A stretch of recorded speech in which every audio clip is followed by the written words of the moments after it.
కేంద్ర ఎన్నికల సంఘం ఓట్ల ప్రక్షాళన కోసం నిర్వహిస్తున్న ఈ స్పెషల్ ఇంటెన్సివ్ రివిజన్ ఏదైతే ఉందో ఇది పశ్చిమ బెంగాల్లో ఇప్పుడు సంచలనం సృష్టిస్తుంది. ఈ ఎస్ఐఆర్ ఏదైతే ఉందో రాష్ట్ర ఓటర్ల జాబితాలో అవకతవకలను ఇప్పుడు బహిర్గతం చేసింది. రాష్ట్రంలో ఆమె పాలన అంతం కాబోతుందని బీజేపీ ఇప్పుడు పేర్కొంటుంది. తృణమూల్ కాంగ్రెస్ నాయకురాలు మమతా బెనర్జీ అక్రమ బంగ్లాదేశీయుల రోహింగ్యుల వేసిన ఓట్ల కారణంగా అధికారంలో ఉన్నారని ఈ ప్రక్రియ వెల్లడించిందని బీజేపీ నాయకుడు అమిత్ మాల్వియా ఇప్పుడు పేర్కొన్నాడు.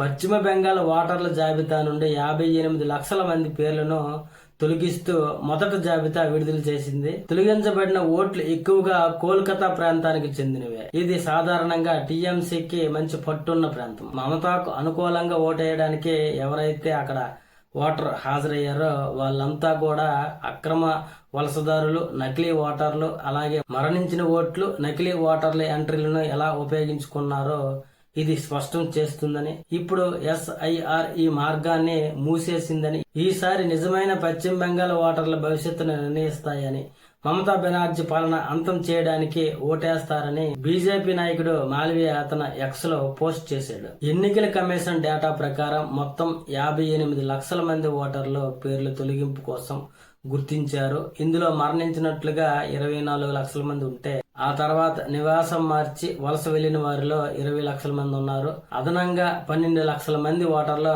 గల్లంతైనట్లయితే తెలుస్తుంది. అలాగే 1,30,000 మంది ఓటర్లు నకిలీగా సృష్టించబడ్డాయి. ఇతర కారణాల వల్ల 57,000 మంది ఓటర్లను అయితే తొలగించడం జరిగిందని ప్రతిపాదించారు. తుది ఓటర్ల జాబితా 2026 ఫిబ్రవరి 14న విడుదల కానుందని, తొలగింపులకు గురైన వారు అవసరమైన పత్రాలతో క్లెయిమ్ దాఖలు చేసుకునే అవకాశం ఉందని అయితే ఇప్పుడు తెలిపారు.